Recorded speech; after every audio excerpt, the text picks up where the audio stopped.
Hello there, and welcome to Science for Sleep, where curiosity curls up under a blanket and science takes the long, winding path toward rest.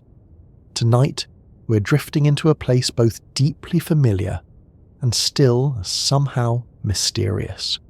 A place you visit every night, whether you remember it or not. A state that resets your mind, restores your body, and sometimes lets you fly. Tonight, we're exploring the gentle labyrinth of sleep. Not just how it feels, but how your brain makes it happen. What science knows about this nightly voyage, and what it still whispers into the dark.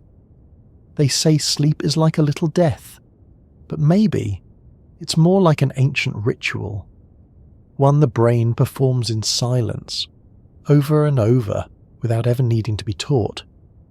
But before we tuck into neurons and dreams, let me ask you something. Where are you right now? And what time is it? In your corner of the world? Are you settling into bed? Just waking up from a nap? Or floating somewhere in between? Wherever and whenever you are, I'm glad you're here. If you find this little corner of calm comforting, or just a nice way to unwind after a long day, I'd be ever so grateful if you'd give it a like, maybe even subscribe. It helps more sleepy minds find their way to rest. Now, let your thoughts loosen, let the day soften at the edges, and let's begin. Because somewhere between dreams and daylight, between brainwaves and blankets, lies the story of sleep. Sleep is something we surrender to every night, but how often do we actually think about it while we're in it? It begins like this: a slow blink, a yawn you try to hide, the gentle urge to stop reading, to put your phone down, to stop thinking. And then, quietly it begins. The edges blur, the world softens, thoughts stretch out like shadows at dusk. And before you realize it, you're not here anymore. You've slipped through. There is no grand announcement when you fall asleep. No signal or soundtrack, just absence. The curtain lowers and the conscious part of you steps aside, and yet it's so familiar. We do it hundreds of times a year, thousands over a lifetime. Sleep is a nightly ritual, an unspoken agreement between your body and your mind, and still, when you think about it closely, it's bizarre, isn't it? 1 minute you're brushing your teeth, replying to a message, flipping off a light. The next you're dreaming about being in your high school cafeteria, only it's also a spaceship, and your dentist is there, baking bread. And somehow this feels normal. Dreams are the most surreal reality we routinely experience, and yet while we're inside them, we rarely question them. It all makes sense while it's happening. A flooded kitchen, a flying dog, a phone that turns into your mother. Sure, no notes. What's even stranger, some part of us remembers how real it felt, but the moment we wake, that memory dissolves, like fog in sunlight. We lie there for a few seconds trying to hold on to it, that feeling, that story, but it's already slipping away, replaced by the shape of the day ahead. This is the paradox of sleep. We do it constantly. It shapes our lives, our moods, our health. And yet, the very experience of it is mostly invisible to us. We don't live sleep. We wake from it. We remember fragments. Sometimes it's nothing. Other times, it's everything. There are nights when you fall asleep effortlessly, as if the day simply turned itself off, and others when you toss and turn, trapped in thought, counting worries instead of sheep. Sometimes sleep feels like a friend, soft, easy, familiar.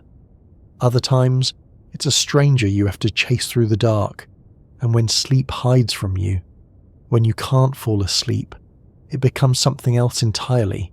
Suddenly you notice the ceiling more than you ever have, the ticking clock, the hum of the fridge, the weight of your own thoughts. You start negotiating, bargaining. If I fall asleep in the next 20 minutes, I'll still get 5 hours. If I just stop thinking, I'll fall asleep. But of course, trying not to think is still thinking, and the more you want sleep, the more it seems to back away. There's even a word for it: orthosomnia. Insomnia caused by worrying about sleep. Yes, the anxiety about not sleeping is enough to prevent sleep. Isn't the mind fascinating? But then, there are the good nights, the ones that feel like being wrapped in warmth, where dreams are vivid and strange, but somehow comforting, where you wake up with no alarm, no panic, just a soft awareness that you've returned. Those are the nights you feel it, the restorative power of sleep. You didn't just rest, you rebooted. You didn't just dream, you processed.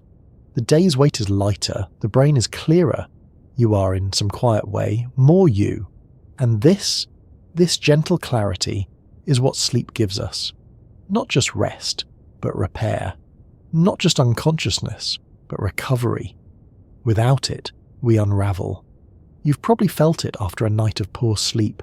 The fog, the slowness, the way words feel heavier in your mouth. Everything's a little more effort. Emotions are closer to the surface. You're a little more irritable, or fragile, or just dulled. It's not weakness, it's wiring. Your brain depends on sleep, deeply, not just to feel well rested, but to function, to focus, to feel. And that's what makes sleep so unique. It's not just a thing we do, it's a state we fall into, a shift, a change in the brain's entire operating system. When you fall asleep, it's not just like turning down the volume, it's like changing stations altogether. The conscious mind steps aside, and the subconscious takes the wheel. But here's the trick: you don't really know it's happened until it's already over. And yet, even in its invisibility, sleep leaves traces. You can feel when you've had too little. You can feel when you've had just enough. And sometimes, when life has worn you down, you can feel it stitch you back together. So much of our daily experience is shaped not by what we do while awake, but by how deeply we surrendered the night before. Sleep isn't something we notice. It's something we notice the absence of. We live our days through its residue, its warmth, its fog, its magic. And perhaps the most mysterious part: you never quite know what's happening while it's happening. It's like being the lead actor in a play you won't remember performing, a nightly amnesia we willingly walk into, hoping somehow to come out whole. There's a reason sleep has always lived between poetry and science, because no matter how many facts we gather, it still feels like a kind of magic, not just for what it does, but for how it bends time. Have you noticed that? How sleep reshapes your sense of time altogether? You lie down at midnight, you blink. Suddenly it's morning.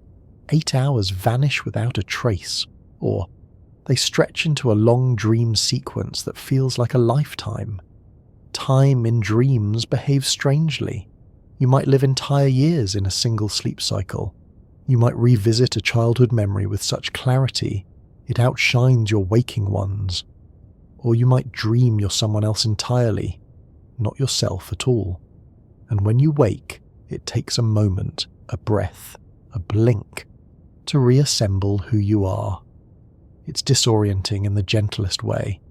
The you who falls asleep is never quite the same as the you who wakes up, because something has shifted, and even if you can't explain it, you feel it. Sleep isn't just rest, it's transformation. And yet most of us rush right past it.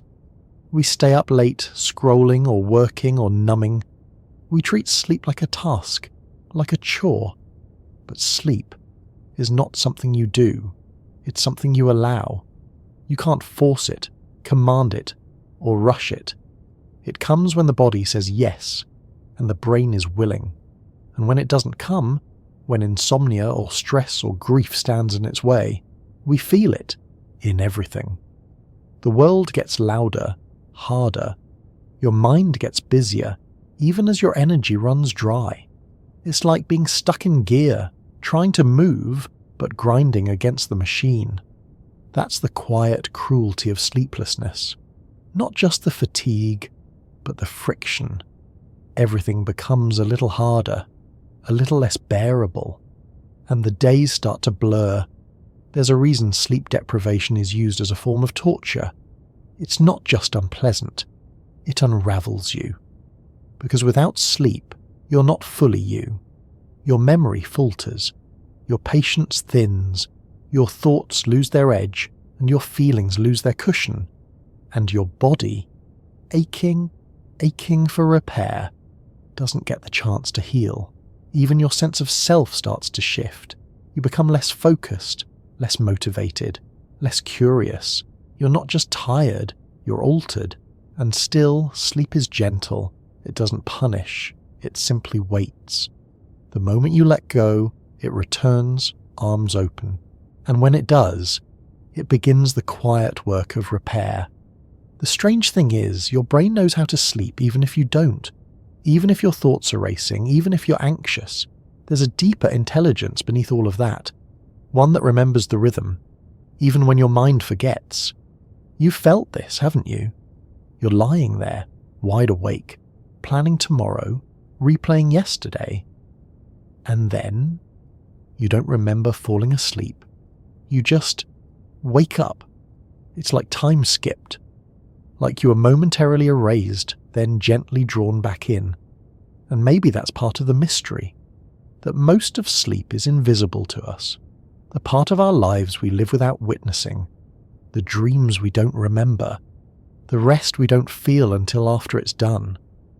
How much of your life do you think has been spent dreaming? How many hours of memory exist only in that hidden space between consciousness and silence? And how many of them, those forgotten dreams, were more vivid, more emotional, more you than the waking ones? It makes you wonder, doesn't it? If dreams are just random firings, noise in the brain, why do they feel so meaningful? Why do they make us cry, or laugh, or ache? Why do they linger in mood even when the images are gone? Something in us recognizes sleep as sacred. We build rituals around it. We tuck in children and whisper goodnight. We write lullabies. We light candles. We lower our voices. We know deep down that this act, this surrender, is more than rest. It's a return to the body, to the self, to something quieter. Some people say dreams are where we meet our subconscious. Others believe they're just static, random noise from a busy brain. But maybe, just maybe, sleep is a kind of conversation between the part of you that's awake and the part that never really is. You know that feeling when you wake up and suddenly have the answer to a problem? Or a melody in your head you didn't fall asleep thinking about? Sleep is where the brain makes strange connections, where insight arrives in the dark, where memories are stitched into long-term storage or quietly erased. And the best part, you don't have to do anything. Your brain knows what to do. You just have to let go. It's strange, isn't it? To trust something so fully and yet know so little about it. To spend a third of your life in a state that still holds more questions than answers. But maybe that's what makes it so quietly beautiful. That something so ordinary, yet so nightly, can also be so unknown. We think of mysteries as distant, cosmic, buried in the stars. But some mysteries live right here, inside your skull, every time you close your eyes.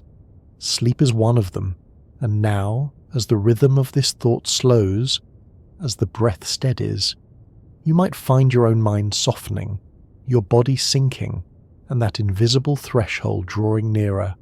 Let it.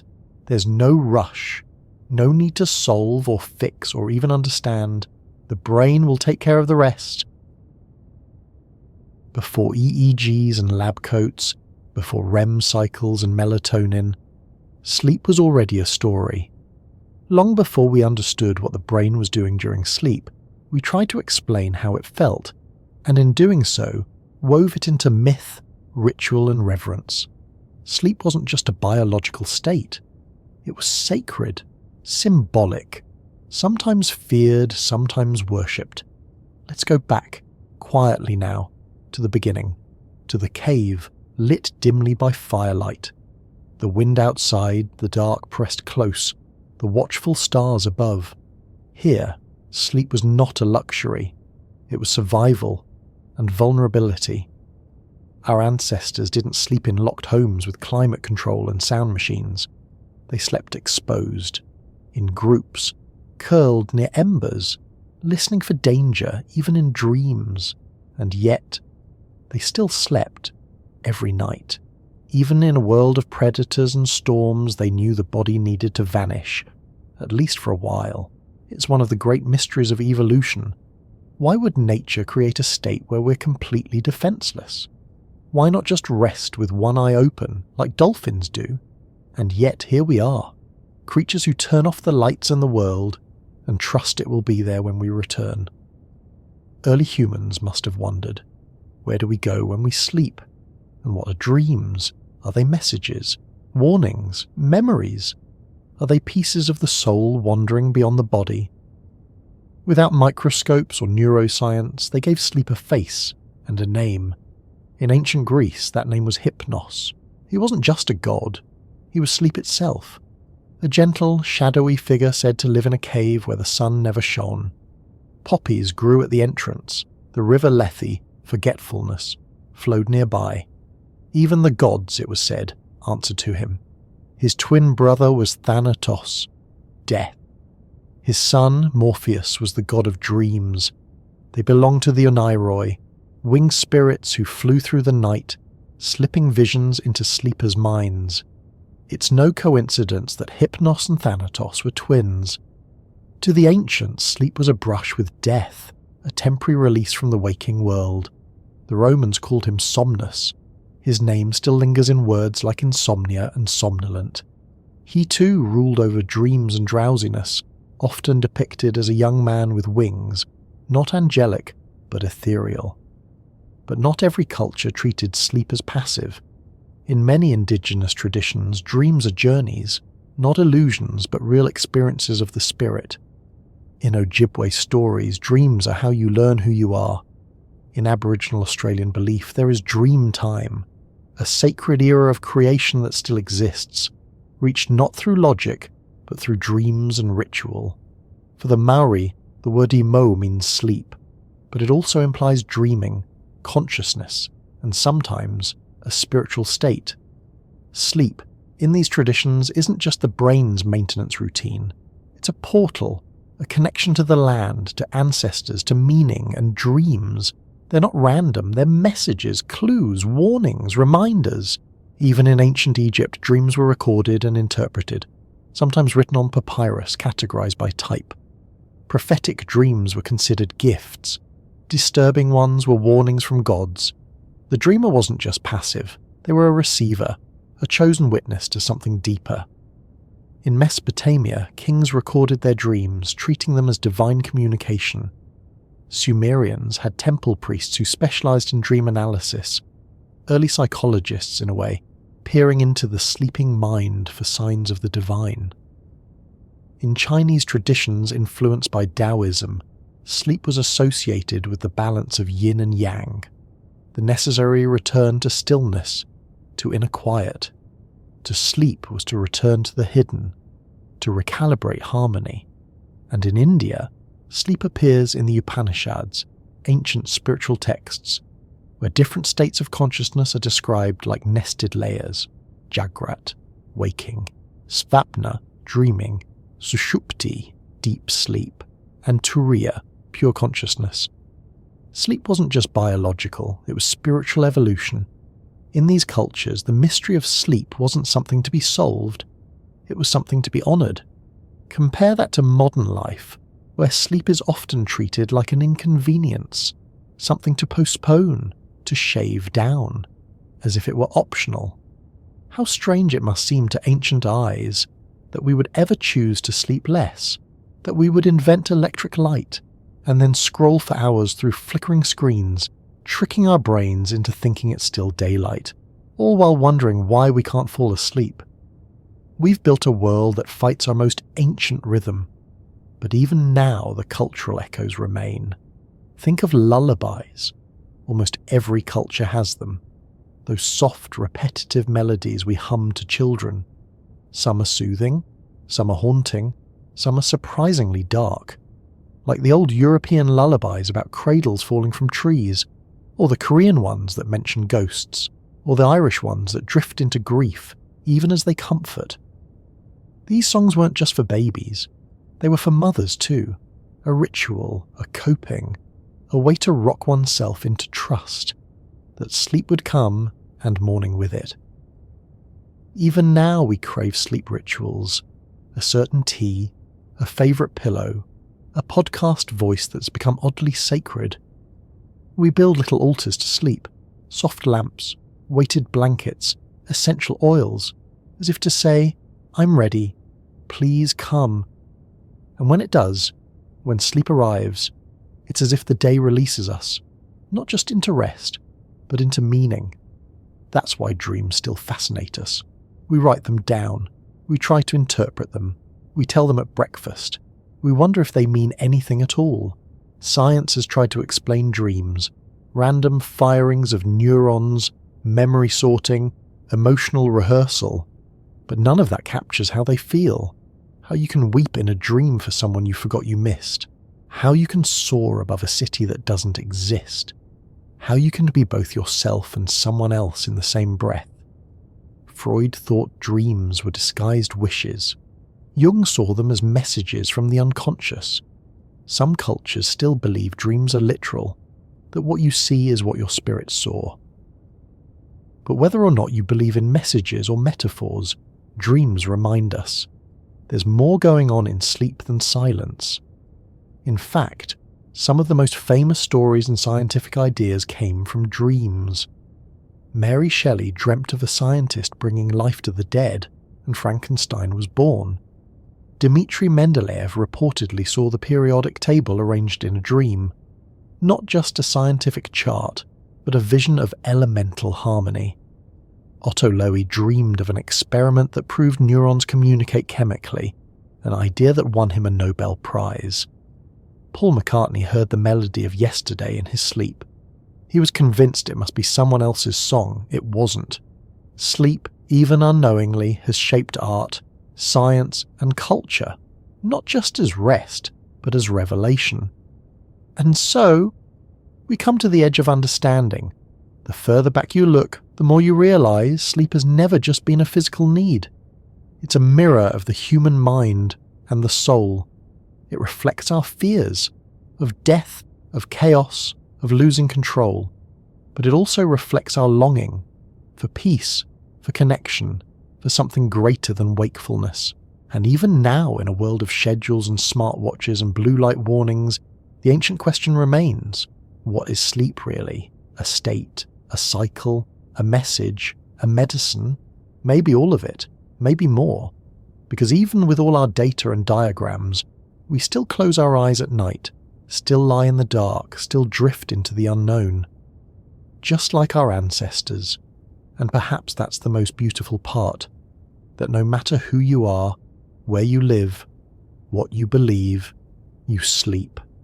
And in that surrender, you join a lineage older than memory, a rhythm older than language, a silence older than story, and whether you call it hypnos or somnus, or simply bedtime, you return, night after night, to yourself, to the great forgetting and remembering. That is sleep. For most of history, sleep was something we simply accepted, like weather or dreams or time. It came when it came. It left when it wanted. We shaped stories around it. We surrendered to it. But we didn't understand it. That changed slowly as science began to pull back the curtain. Not all at once, not with a single discovery, but gradually, through quiet observation, careful measurements, and wires taped to sleeping foreheads. What we found was both surprising and humbling. Sleep, it turns out, is not passive. It is not a shutdown. It is not a pause. It is one of the most active, complex states the brain enters, and it's absolutely essential. But before we go deep, let's start simple. What is sleep? In biological terms, sleep is a natural recurring state of rest during which consciousness is altered, sensory activity is reduced, and the body enters a condition ideal for physical and mental restoration. But that's a definition, not an explanation. To explain sleep, you need to enter the rhythms of the brain, because sleep isn't a single state, it's a journey. It begins the moment your brain decides the outside world can wait. As you begin to drift, your body temperature drops slightly, your muscles start to relax, your heart rate slows, your thoughts, still whispering, begin to lose shape. This is stage 1 sleep, a light doze. You're not quite in, but you're no longer fully out, a transitional phase.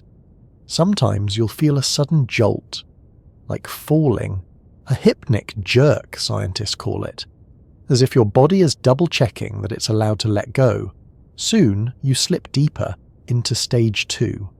Here, your brain starts to produce strange little bursts of activity called sleep spindles and K-complexes.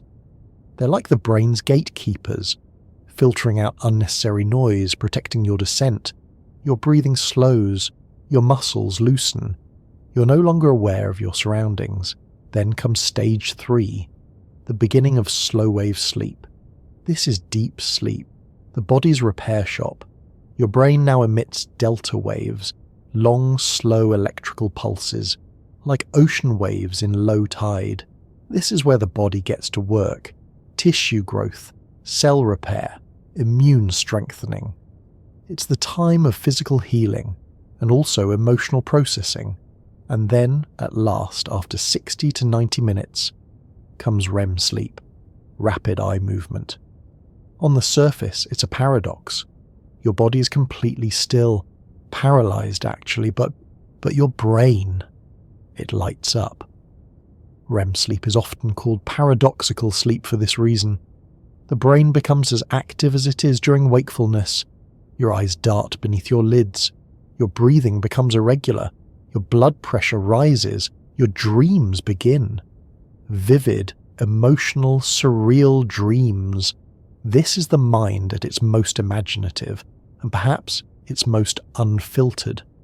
REM is believed to play a role in memory consolidation, problem-solving, and creativity.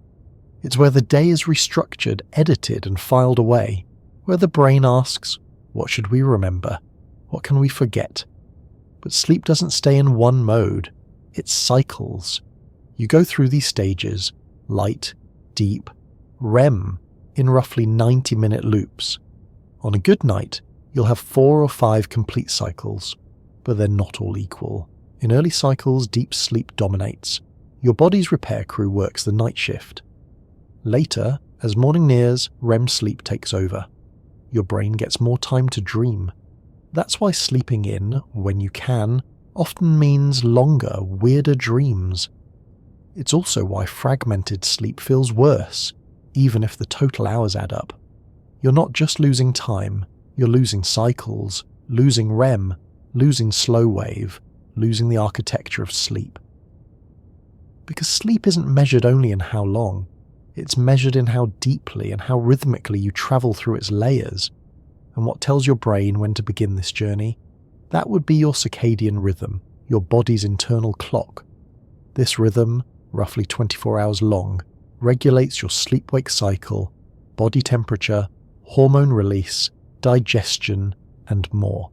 It is not based on clocks. It is not based on willpower. It is based on light, specifically sunlight.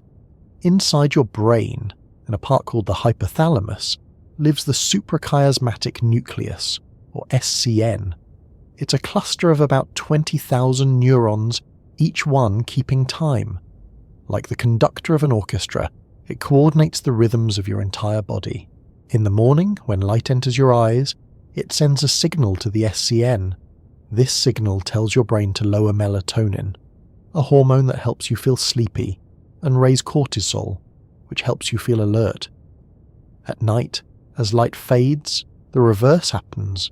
Melatonin rises, cortisol drops, you begin to feel drowsy. That's how it should work. But in the modern world, light is everywhere. Phones, TVs, laptops, headlights. We flood our eyes with light, especially blue light, long after the sun has set. And blue light is especially good at suppressing melatonin. It confuses the SCN. It tells your brain, it's not bedtime yet. So we stay up late scrolling, then wonder why we can't fall asleep. And when we do, wonder why it doesn't feel restful. Sleep is sensitive, not fragile, but responsive to light, to temperature, to stress, to food, to caffeine, to routine. You can't trick it, but you can support it. And when you do, when the rhythm is aligned, when the environment is gentle, when the brain gets what it needs, something remarkable happens. The body rests, the mind reorganizes, the soul softens, and you wake, not just restored, but whole. Let's stay a little longer in this quiet machinery of the mind, because the deeper you go into sleep science, the more wondrously intricate it becomes. Sleep isn't managed by just one switch. It's more like a control tower with overlapping systems, each with its own chemistry, timing, and choreography. One of the key players in this choreography is adenosine. Throughout the day, as you think, move, focus, your brain produces adenosine as a byproduct. It's a kind of internal timer. The longer you're awake, the more adenosine builds up, and the more it builds, the sleepier you feel. That heavy, irresistible drowsiness after a long day, that's adenosine whispering, it's time. But here's the twist. Caffeine works by blocking adenosine receptors. It doesn't give you energy. It just prevents your brain from receiving the message that you're tired. The sleep debt still accumulates. You've just hit the snooze button on biology. Eventually, of course, biology catches up, and when it does, the crash comes. Now let's zoom into the brainstem, the oldest, most primal part of your brain. Here, deep within this ancient structure, lies the reticular activating system, which plays a central role in wakefulness. It works like a light dimmer, turning alertness up or down depending on signals from your environment and your internal chemistry. Then there's the ventrolateral preoptic nucleus, or VLPO, a region that promotes sleep by releasing neurotransmitters like GABA and galanin, which help quiet the arousal centers of the brain. It's like two teams in constant negotiation, one pushing you toward alertness, the other pulling you towards sleep. When one wins, you tip into wakefulness or drift into rest, and floating between these systems is a complex network of neurotransmitters: dopamine, serotonin, acetylcholine, histamine, orexin, each with its own timing, its own effect, each influencing not just whether you're asleep, but what kind of sleep you're in. Orexin, for instance, helps maintain wakefulness. Without it, the brain may slip into sleep suddenly, even during the day. This is what happens in narcolepsy, a rare chronic condition where the boundaries between wake and sleep begin to blur. Then there's acetylcholine, which rises during REM sleep. It helps fuel the vividness of dreams, the electrical activity that mimics waking thought. The more we study these systems, the clearer it becomes. Sleep is not one thing. It's a collaboration, a balance between structures old and new, chemicals ancient and delicate, rhythms that hum beneath your awareness, yet shape your every moment. And though we've mapped much of the terrain, we're still discovering why sleep is so essential. Not just for rest, but for identity. Because without sleep, something in us begins to fray. Not just physically, but emotionally, cognitively, spiritually. Memory becomes one of the first things affected. Sleep is deeply involved in memory consolidation, the process of turning fragile short-term impressions into lasting retrievable knowledge. It happens in layers. During slow-wave sleep, the brain replays certain memories, especially those tagged as important, and strengthens their neural connections. During REM sleep, the brain integrates those memories, connecting them to other ideas, weaving them into the wider narrative of your life. It's not just about storage, it's about meaning. That's why you sometimes wake up with new insight. Sleep allows the brain to reorganize, not just recall, and beyond memory, there's emotion. Sleep, especially REM, plays a key role in emotional regulation. During REM, your brain reactivates emotional memories, but without the full intensity of the original feeling. It's as if you're reliving, but also rewiring. This helps explain why sleep loss leads to emotional volatility. Less REM, less processing, more reactivity. One sleepless night can increase activity in the amygdala, the brain's fear and anger center, by over 60%. You're not just tired, you're emotionally raw. Sleep is the brain's nightly therapy session, and without it, the world feels harsher, louder, more painful. There's also your immune system. During sleep, especially deep sleep, your body produces cytokines, proteins that help fight infection, inflammation, and stress. Lack of sleep reduces their production, which means even a few nights of poor sleep can leave you more vulnerable to illness. Then there's metabolism. Sleep regulates hunger hormones like ghrelin and leptin. When you don't sleep enough, ghrelin, which stimulates appetite, increases. Leptin, which signals fullness, decreases. The result? You feel hungrier, and you crave sugar, fat, and fast energy. Sleep also affects insulin sensitivity. Poor sleep can lead to blood sugar dysregulation, increasing risk for diabetes over time. And still, there's more. Sleep affects pain perception, blood pressure, skin health, reaction time, even your risk of injury. In one study, athletes who slept less than 6 hours a night had significantly more injuries than those who slept 8 or more. And in students, sleep loss has been linked to lower grades, reduced creativity, and even diminished empathy. Why? Because the prefrontal cortex, the part of your brain responsible for decision-making, planning, and impulse control, is especially sensitive to sleep deprivation. Without sleep, that part of the brain starts to go offline, and we become not just tired, but less ourselves. We make poorer choices, we get more reactive, we feel like we're coping, but barely. And still, we push. We say we'll catch up later, we caffeinate, power through, minimize the toll. But sleep doesn't work like a savings account. You can't skip it all week and pay it back in one night. You can't borrow too often without consequence. Eventually the debt comes due, and it's always more expensive than we thought. But here's the good news. Your brain wants to sleep. It's built for it. Even after one good night, after REM is restored, after the body has had its time, you feel it. The world sharpens.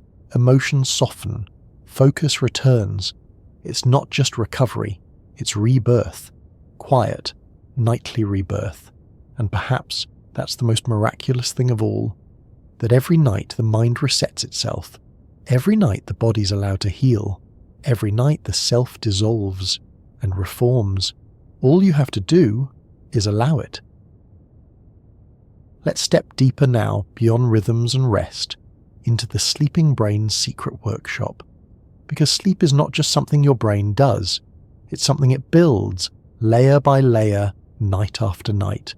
And it begins, like all careful architecture, with structure. You may have heard the phrase sleep architecture. It's not just poetic, it's real. Your brain organizes sleep like a symphony, with distinct movements, motifs, and progressions. Each night you pass through a set of stages, drifting in, diving deep, rising and dreaming. These stages don't unfold randomly. They form repeating cycles, typically 90 to 120 minutes long. One cycle might look like this: light sleep, deep sleep, REM, back to light sleep. Then the next begins. The first half of the night is heavy on slow wave sleep, the body's deep physical restoration time. The second half is rich in REM, when your dreams become more vivid and the brain turns inward to reorganize itself. Each cycle has its own flavor, its own blend of function and feeling. The balance shifts depending on age, health, and even emotion. Children spend more time in deep sleep. Adults shift toward lighter stages as they age. People recovering from trauma or stress often show heightened REM. as if the brain is processing in overtime, and even though you don't remember it, you wake up several times each night. Brief awakenings, often lasting just a few seconds. Most pass unnoticed, like a whisper in the hall. But they're there. This too is part of the architecture, your body checking in, making sure all is well. But sleep isn't just structured, it's responsive. It adjusts itself based on what you need. If you're physically exhausted, you'll spend more time in slow-wave sleep. If you're emotionally overwhelmed, your brain may extend your REM stages. It's a dynamic process. Sleep isn't repeating a script, it's writing one, in real time. And it's doing more than just resting you, it's teaching you. Because while you sleep, your brain is busy refining what you've learned, not just facts, but patterns, skills, associations, meaning. This is the magic of memory consolidation. When you learn something new, say a language, a piano piece, a complicated emotional situation, your brain first stores it in short-term buffers. It's fragile there, easily lost. But during sleep, those memories are reactivated and replayed, strengthened, sorted, and embedded more deeply. It's as if your brain is whispering, "This matters, keep it." Studies show that people who sleep after studying retain more than those who stay awake. Even short naps can boost memory recall. Sleep doesn't just preserve memories, it improves them, and it's selective. Not every detail is saved. Your brain acts like a curator, choosing what's meaningful. That's why emotional memories often linger. They're flagged as important. Sleep also supports insight, the ability to connect ideas in new ways. That moment of sudden clarity, of that's how it fits. Sleep sets the stage for that. In one study, participants were taught a math puzzle. Some were tested immediately, others slept first. The sleepers were more than twice as likely to discover the hidden shortcut.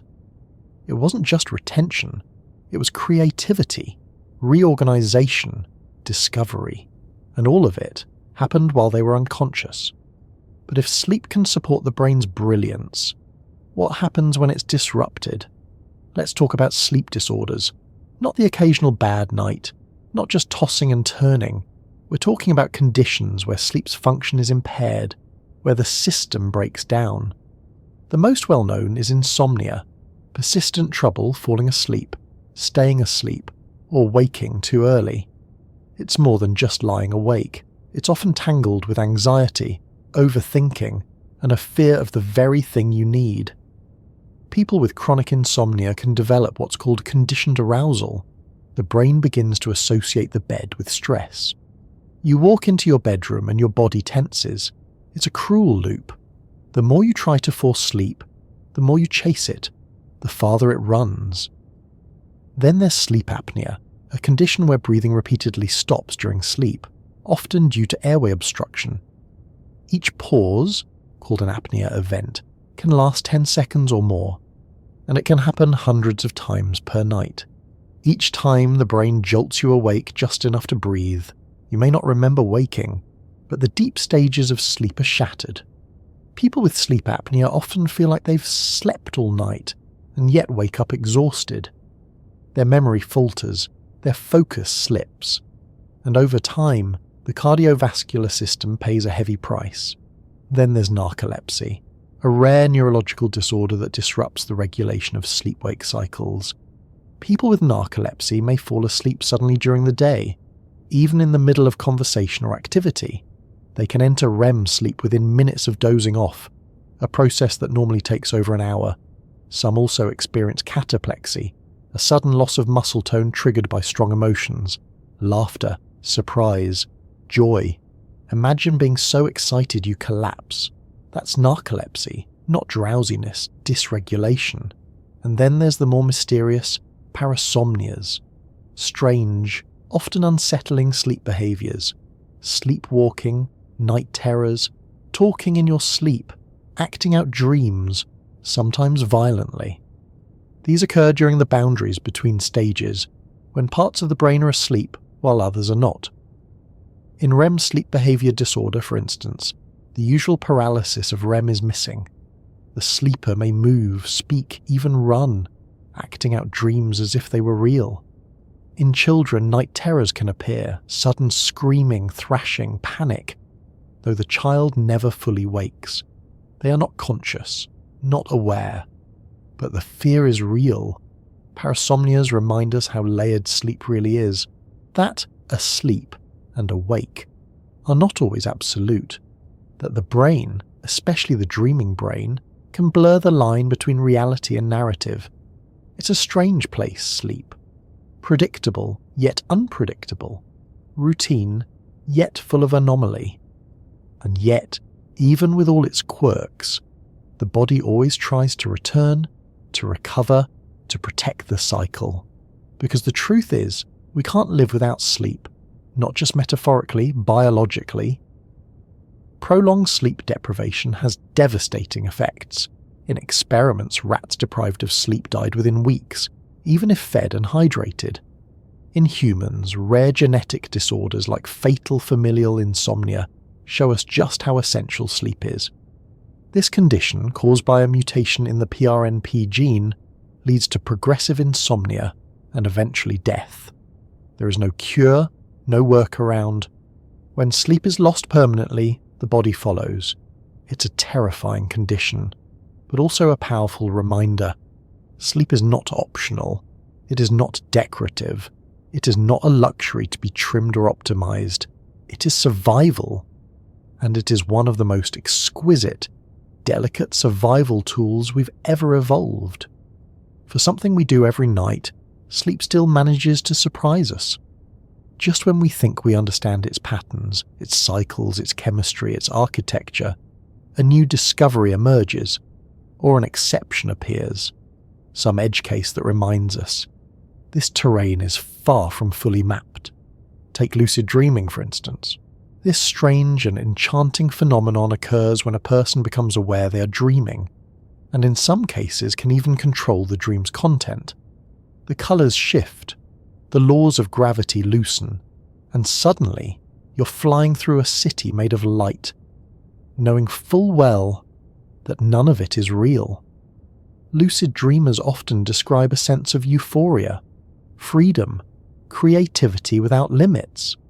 Some even use it as a kind of therapy, confronting fears, rehearsing performances, revisiting memories with intention. Neuroscientists have studied lucid dreaming in real time. In lab experiments, dreamers signal their lucidity by moving their eyes in pre-agreed patterns, left, right, left, while the rest of the body remains paralyzed in REM. It's like Morse code from another reality.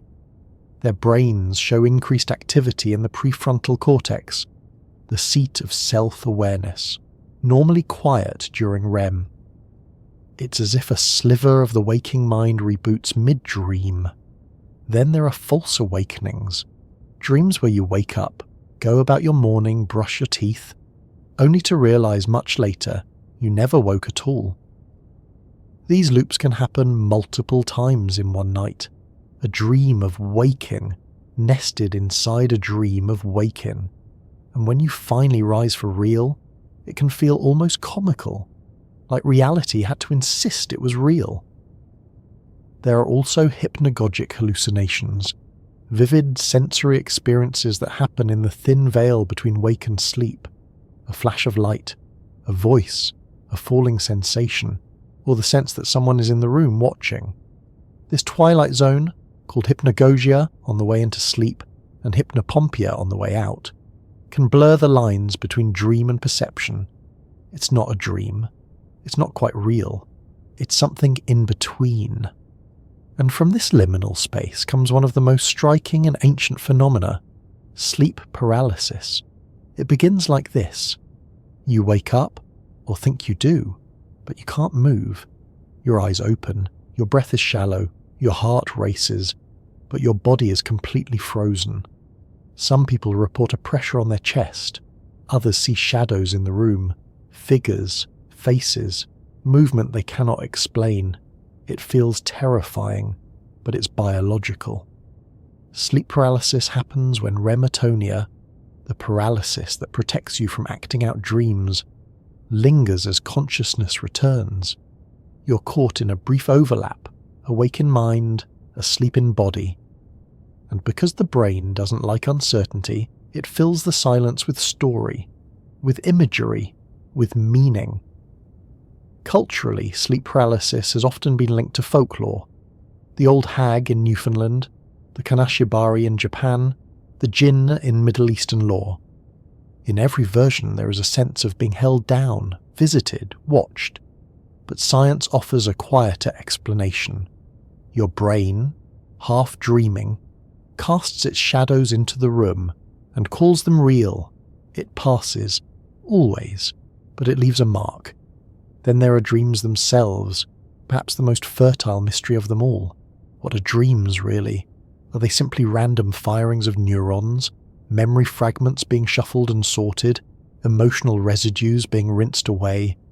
Or are they something more, a narrative mechanism for meaning-making, a space for the subconscious to speak in symbols? Freud famously called dreams the royal road to the unconscious.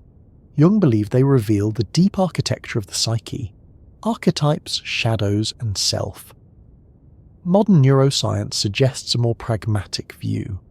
Dreams are the byproduct of the brain's nighttime cleanup crew, a blend of memory reactivation, emotional rebalancing, and neurological defragmentation. But even that doesn't explain why dreams are so vivid, why they feel so real, and why, when they end, we sometimes mourn them. There's a dream you've had, isn't there? One you remember years later with surprising clarity. A place that doesn't exist.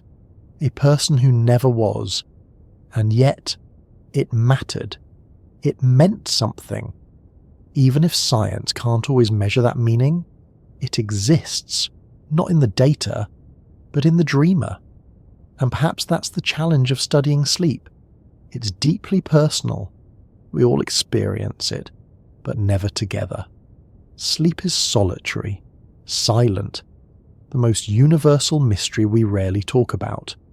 And even as brain imaging becomes more precise, even as we map the oscillations of delta waves and spindle bursts, even as we diagram every neurotransmitter, there are questions that resist answers.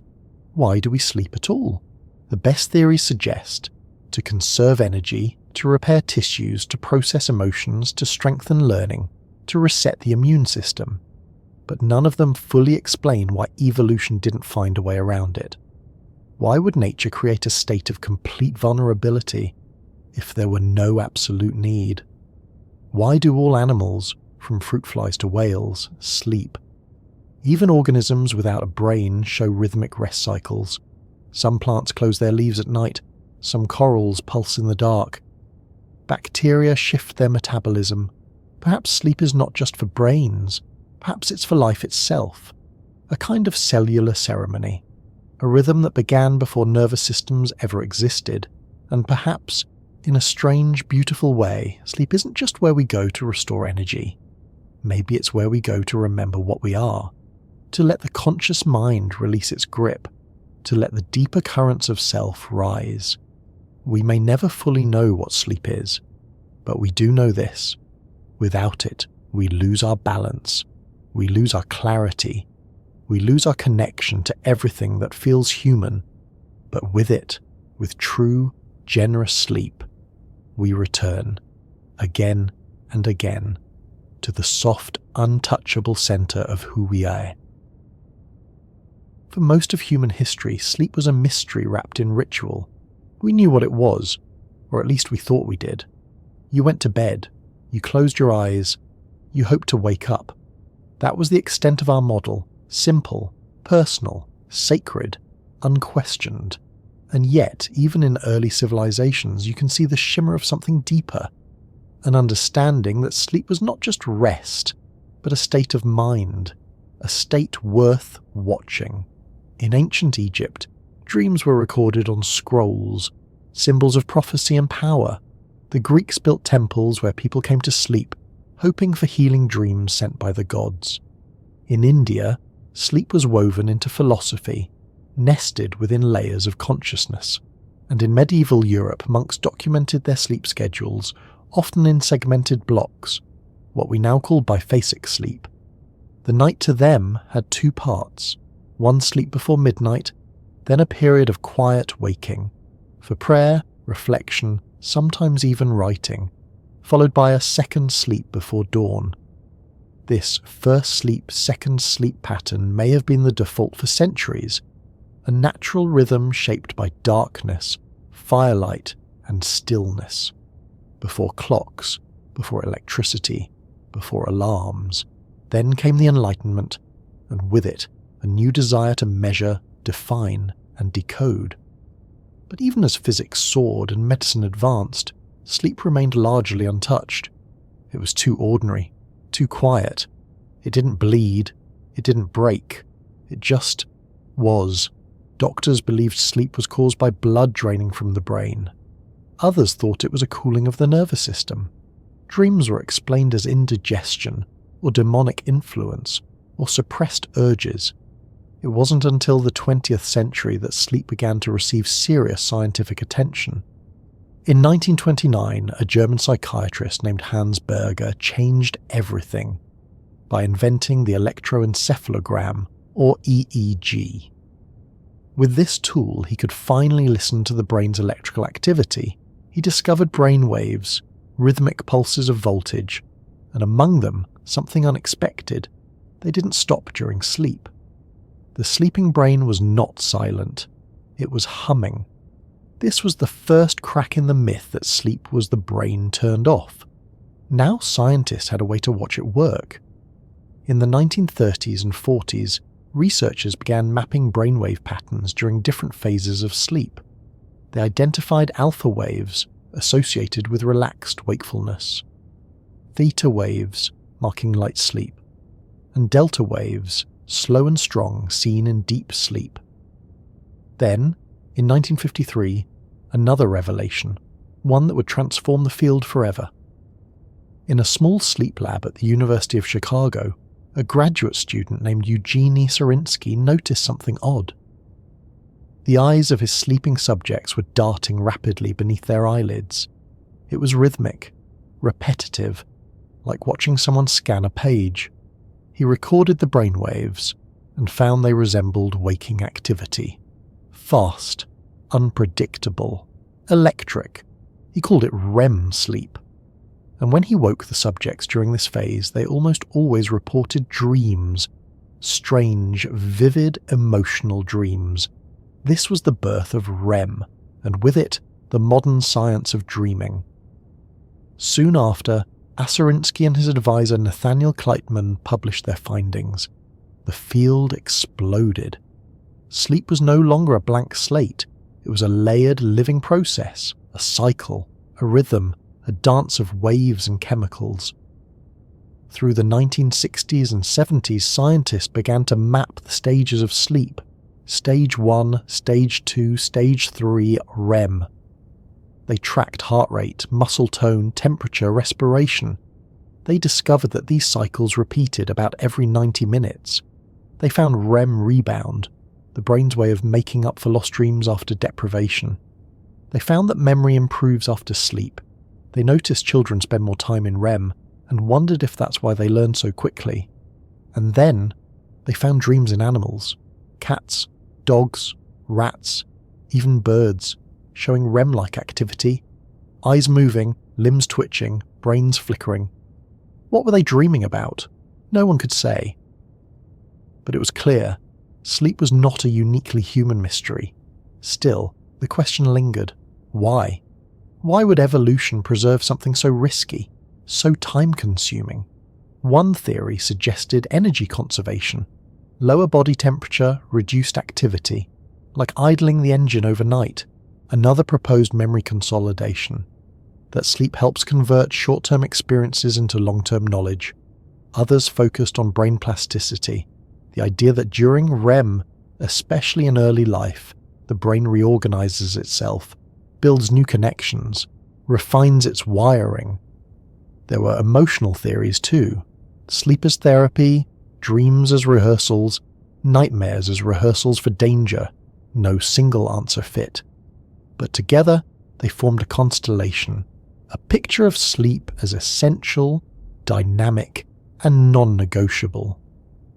By the 1980s, sleep labs had become more common. Researchers could watch a subject sleep all night, measuring brain waves, eye movements, heart rhythms. They identified conditions like sleep apnea and narcolepsy, once dismissed as laziness or weakness, as real neurological disorders. New tools emerged. Polysomnography, recording dozens of physiological signals at once. Actigraphy, using motion sensors to infer sleep-wake patterns. fMRI, watching blood flow in the dreaming brain. And then came the 21st century, the age of wearables, apps, and endless data. Now, anyone with a smartwatch can track their sleep cycles, charts, numbers, trends. But data is not always understanding, and in many ways the mystery remains. Because for all we've learned, we still don't know why dreams feel real. We don't know why we forget some but remember others. We don't know why the brain paralyzes the body in REM, or why one bad night can shake the entire week.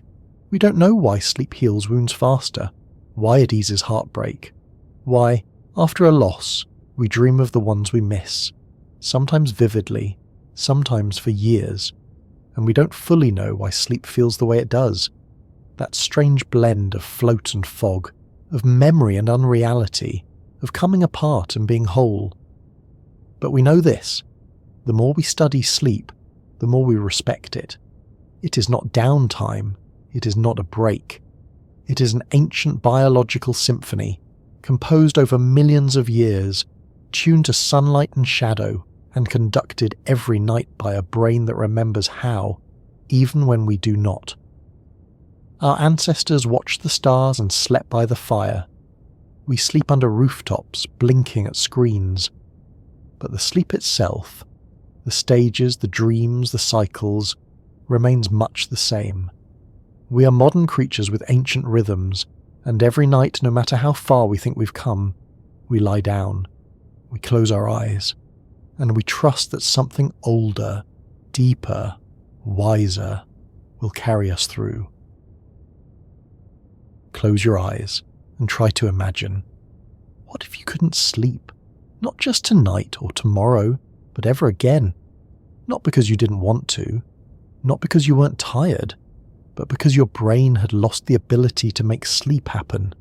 No matter how calm the room, how dark the night, how exhausted your body, sleep never arrives.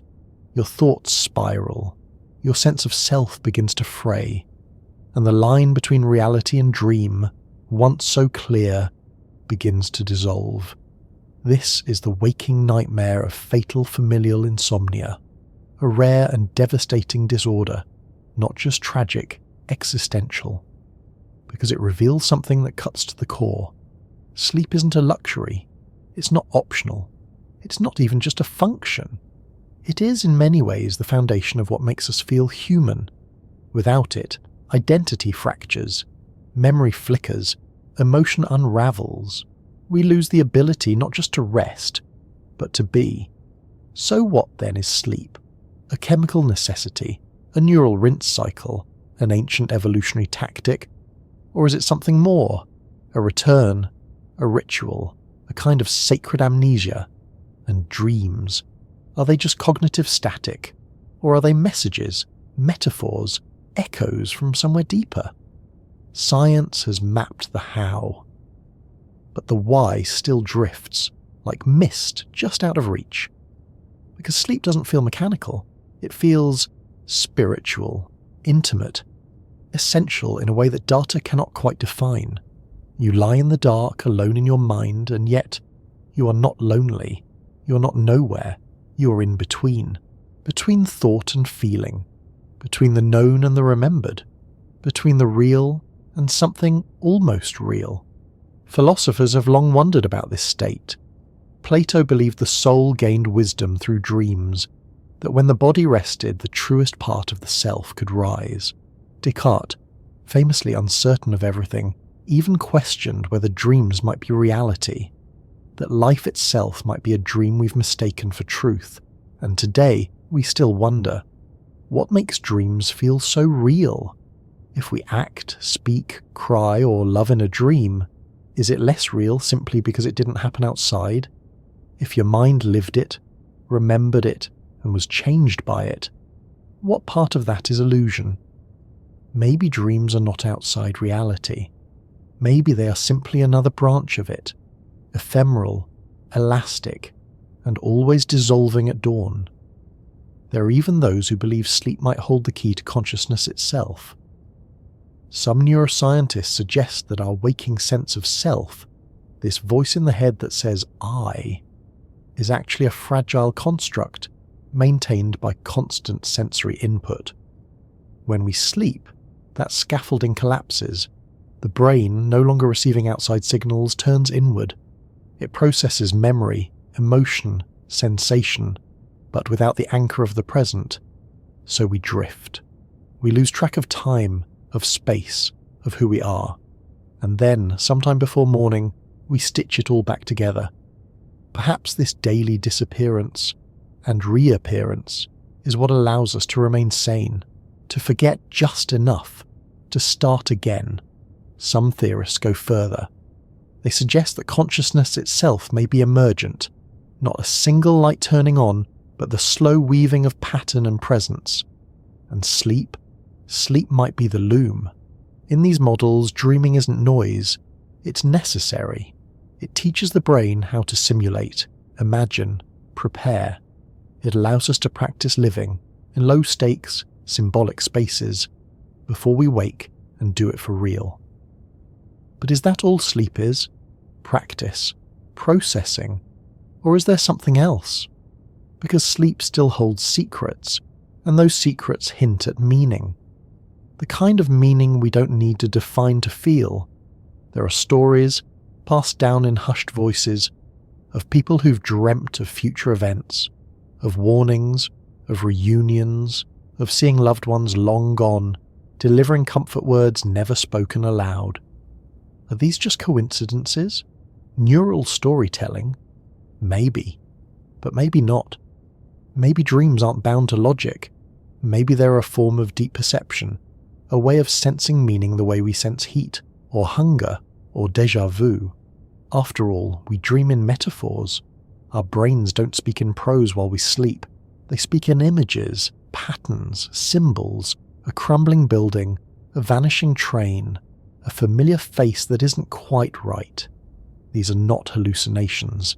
They are narratives, woven from memory, emotion, and mystery. Some Jungian psychologists believe we meet archetypes in dreams, universal characters that live within all of us: the mother, the shadow, the child, the trickster, the guide. They argue that sleep is a kind of myth-making, a nightly hero's journey that helps us become whole. Others, more grounded in biology, might scoff, but even they agree. Sleep is where transformation begins. A grieving person who sleeps begins to heal. A stressed child who dreams begins to adapt. A confused mind that rests becomes clearer. Sleep is not the opposite of life. It is the soft undercurrent that lets life flow. And if you've ever pulled an all-nighter, you know the difference. Your body might be upright, your eyes might be open. But you are not fully here, because something happens in sleep that cannot be replicated while awake. And it's this silent rebooting, that feels closest to grace. Each night the world asks you to let go, to stop solving, to stop performing, to stop being anyone for a little while. And if you can, if you trust that falling, sleep welcomes you. It wraps you, not just in rest, but in renewal. And when you wake, it's not just the sun that's risen. You have returned, slightly different, slightly softer, subtly changed. So maybe sleep is more than science. Maybe it is a ritual of return, a letting go, a dissolving, and then a remembering of breath, of self, of being alive. The philosopher Alan Watts once said, "You're not a drop in the ocean, you're the entire ocean in a drop." And maybe that's what sleep gives us, a moment to dissolve the drop and rejoin the ocean, to be no one for a while, and then somehow to be more ourselves when we return. We've gone deep into the science, we've traced circuits and decoded cycles, but now let's return to something closer, something simpler, the way sleep moves through ordinary life, through your room, your body, your morning coffee, your dreams remembered just barely as the kettle boils. Because even without EEGs and dream analysis, you already know sleep. You know it in your bones, in the way your eyelids flutter after a long day, in the way your mind wanders just before it lets go, in that soft, dizzy moment where thought turns to fog and the fog turns into something like a dream. Sleep is everywhere in human life, not just in biology, but in language, ritual, and memory. We say, I need to sleep on it, not because we're lazy, but because some part of us knows decisions made at night are different from those made in the light of a rested brain.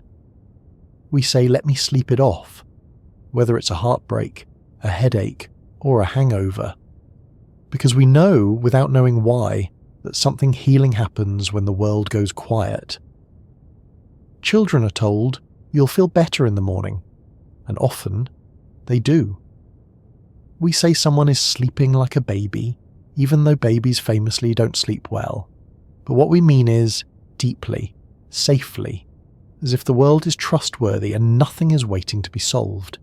Sleep shows up in poetry and prayer, in lullabies sung across generations, words passed down not because they're logical, but because they soothe. In English we say, go to sleep. In German, schlaf gut. Sleep well. In French, fais de beaux rêves. Have beautiful dreams. In Japanese, oyasumi nasai. A formal, gentle good night. The languages vary, but the feeling is the same. Sleep is a gift we offer each other, a permission to stop, a wish for peace, and yet, how many of us resist it? We scroll late into the night. We answer one more email. We push past yawn after yawn, as if sleep were a weakness we must outsmart. It's become strangely heroic in modern life to function on as little sleep as possible, to treat fatigue like a badge of honor.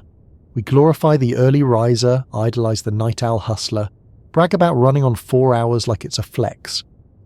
But deep down, we know the truth. We know what it feels like to wake unrested, to carry a fog behind the eyes, a slow drag in the limbs. We forget words, snap at people we love.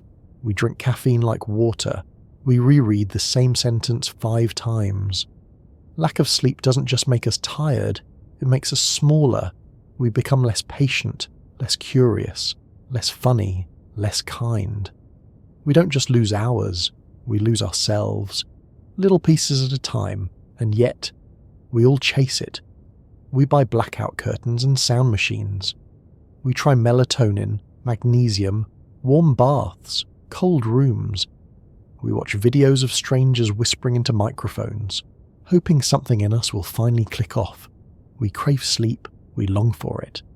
We build entire routines around inviting it in, because the best sleep doesn't come from force. It comes from allowing, from making space. Some people like candles, some spray lavender on their pillow, some wear socks to bed, some need total silence. Others prefer rain sounds or the low hum of a fan. Some people need to journal, to write the day down and empty their thoughts before they close their eyes. Some fall asleep in 5 minutes, anywhere, anytime. Trains, floors, couches, corners. Others toss for hours, negotiating with their brain like it's a stubborn child. And some sleep like it's an art form.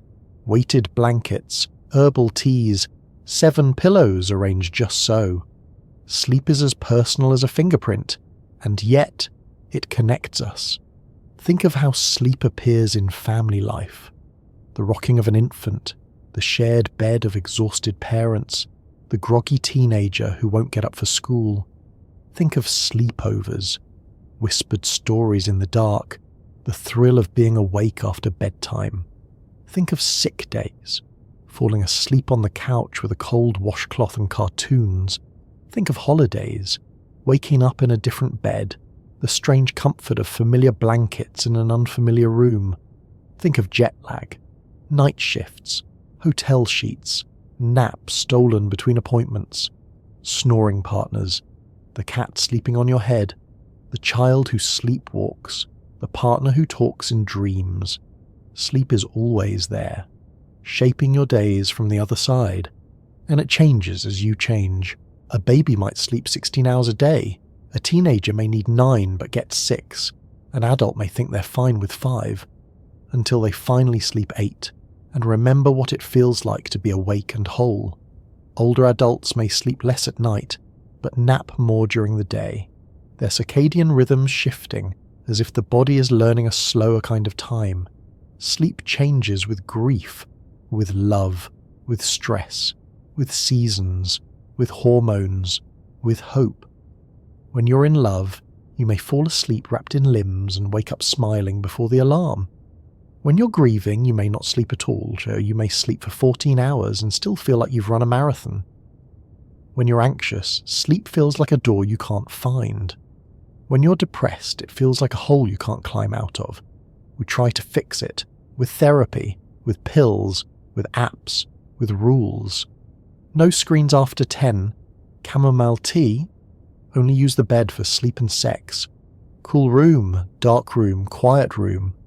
Sometimes it works, sometimes it doesn't, and that's okay. Because sleep isn't a machine, it's a relationship between you and your mind. And like any relationship, it needs tending, not just discipline, but care, compassion, patience. The same way you wouldn't yell at a child for not sleeping, you shouldn't yell at yourself. Instead, turn the lights down, breathe slow, let your body remember that it knows how. Because it does. Your body knows how to sleep. It's been doing it since before you had a name, before you had thoughts, before you were even born. In the womb you slept, floating in rhythm with your mother's blood, rocked by her breath. Sleep was your first language, and it never left you. Even now it waits, not as punishment, not as escape, but as return. And perhaps that's the most beautiful thing, that no matter who you are, how busy, how broken, how complicated, you still get to sleep. You still get to close your eyes and begin again. Each night your body asks, "May I rest?" Each night you get to answer, "Yes, please do." Let's play a little now. Let's loosen the threads of what we know, because sleep invites something science rarely does: speculation. It opens a door, not just to rest, but to possibility. So, what if everything we believe about sleep is only a partial truth? What if dreams aren't echoes of waking life, but windows into another life? What if, in some dimension just a hair's width from this one, sleep is how we travel?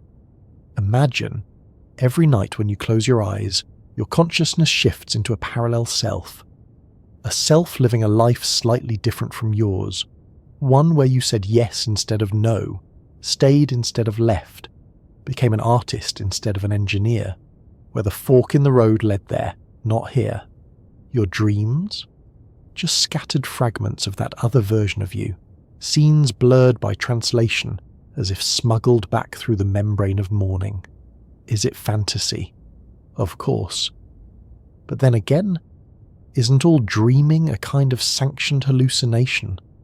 And what if dreams weren't just passive movies, but portals?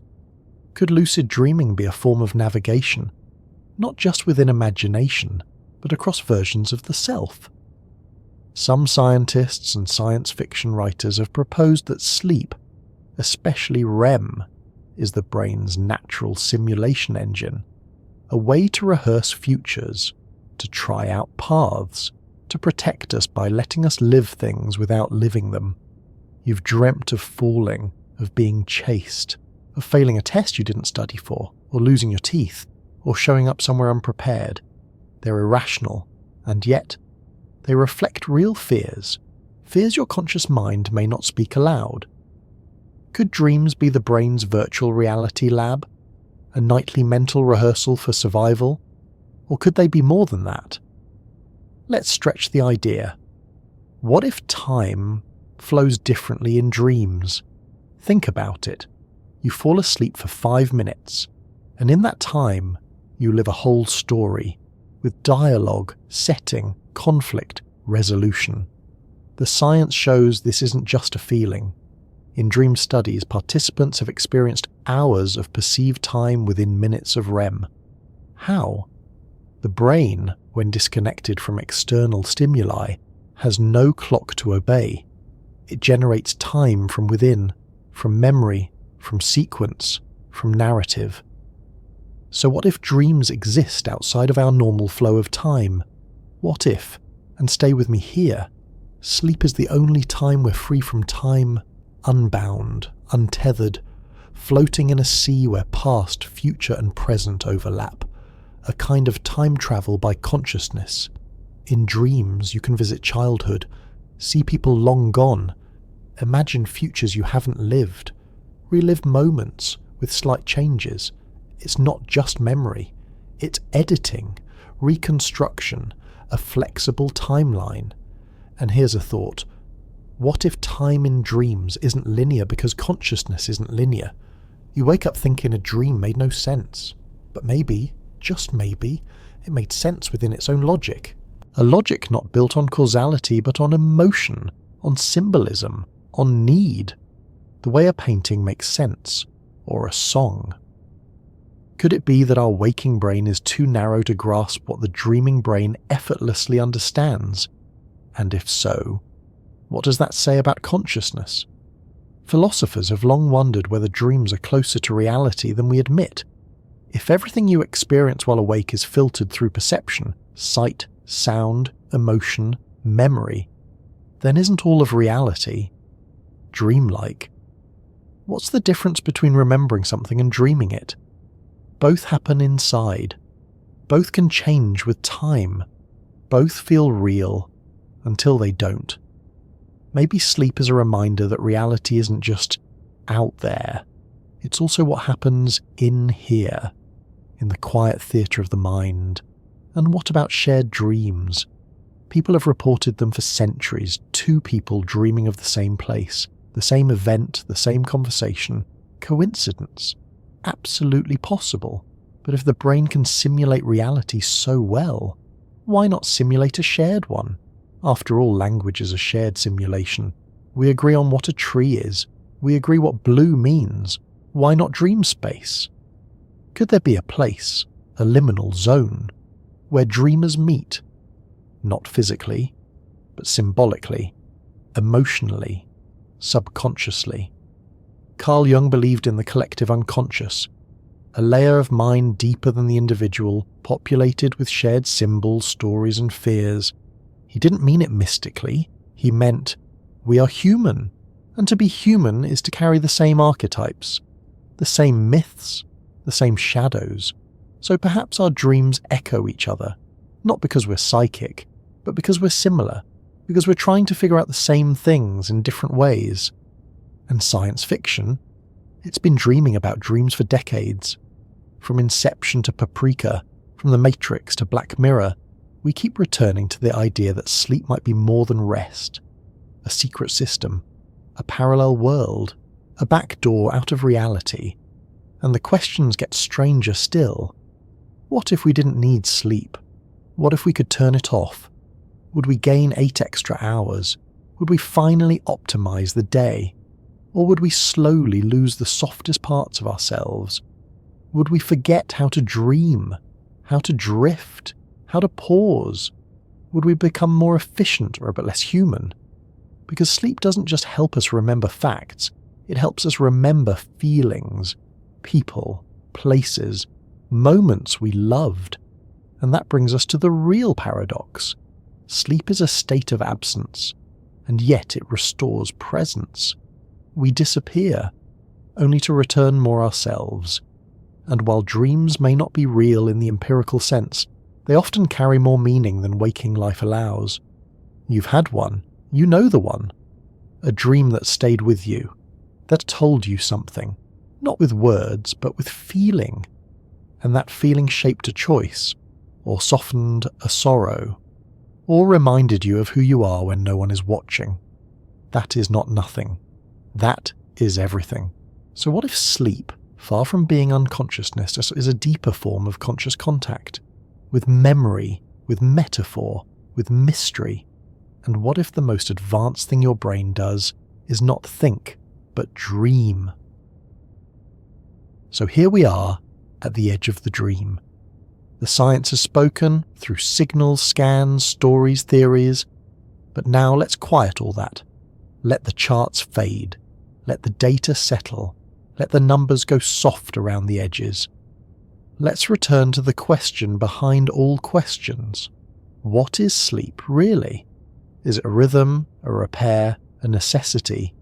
Yes, but also, maybe it's a kind of homecoming, a place we return to every night, not to escape life, but to be gently reminded of how mysterious it is. Sleep is the one thing we do where we do nothing, and yet everything happens. The body resets, the mind reshapes.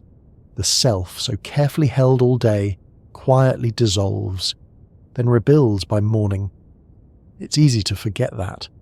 We live in a world of noise and light, of schedules and swipes and alerts, a world that rewards the awake, the productive, the efficient, the relentless. But under all that is the same need, the same rhythm that guided our ancestors by firelight, a pull, a pause, a promise that if you just lie down and let go, you will be carried. And maybe that's what sleep really is, being carried by biology, by memory, by a rhythm older than language. We've seen how the brain cleans itself during deep sleep, a literal wash of cerebrospinal fluid pulsing in time with breath. We've seen how dreams may stitch emotions into meaning, how memory becomes more resilient, how trauma becomes less sharp. We've seen how the immune system rebuilds in rest, how the heart recalibrates, how even the skin heals faster, and we've seen what happens when sleep is lost, the forgetting, the confusion, the sorrow without reason. Sleep deprivation isn't just exhaustion, it's erosion. It chips away at the edges of the self, until the person in the mirror feels blurred, unrooted, out of phase. So sleep isn't laziness, it's maintenance, it's not retreat, it's renewal. And the dreams that come, they are not distractions, they are stories the brain tells itself to keep going, to integrate, to grieve, to imagine, to prepare. Maybe that's why dreams so often feel more true than waking life. Not in the literal sense, but in emotional logic. They show you what you fear, what you want, what you've buried. They offer versions of people long gone, of roads not taken, of futures you may yet reach.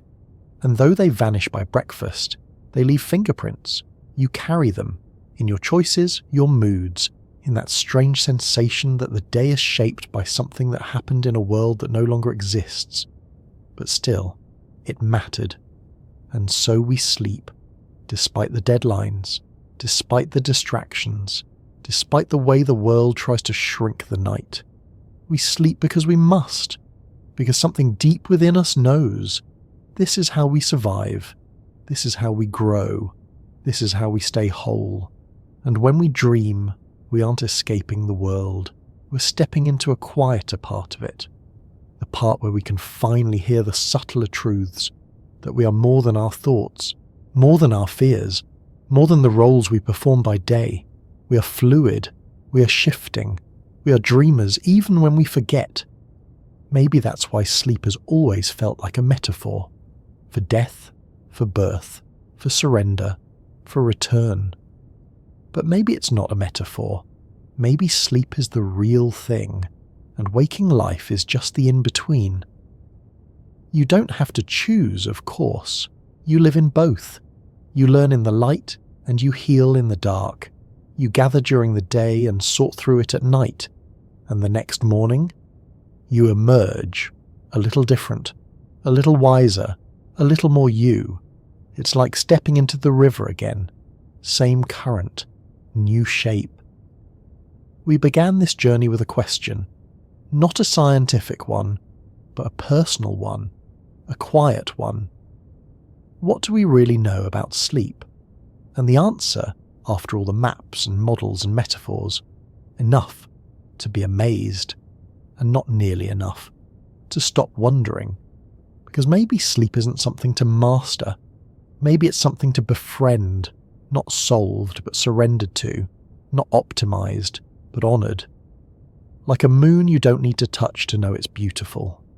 Like the dark itself, not as emptiness but a sanctuary. So tonight, when you find your way back to the pillow, when the world dims and the room softens, let sleep come like a tide. Let it erase the hard edges. Let it remind you, without words, that you're allowed to rest. You're part of something larger, something older, something deeply, quietly right. Close your eyes, not to shut the world out, but to step more fully into it. Because maybe sleep isn't the opposite of consciousness. Maybe it's the part that connects everything. Maybe it isn't a break from life. Maybe it's the part that makes life possible. So, where are you now? What time is it? Not just on the clock, but in your heart. Are you lying still in bed, eyelids heavy, mind a little quieter than before? Or maybe you've drifted in and out during all this, half hearing, half dreaming. And that's okay too. Sleep comes differently for everyone, sometimes all at once, sometimes slowly, like fog rolling over water. But if you've made it this far, whether wide awake or already dreaming, thank you.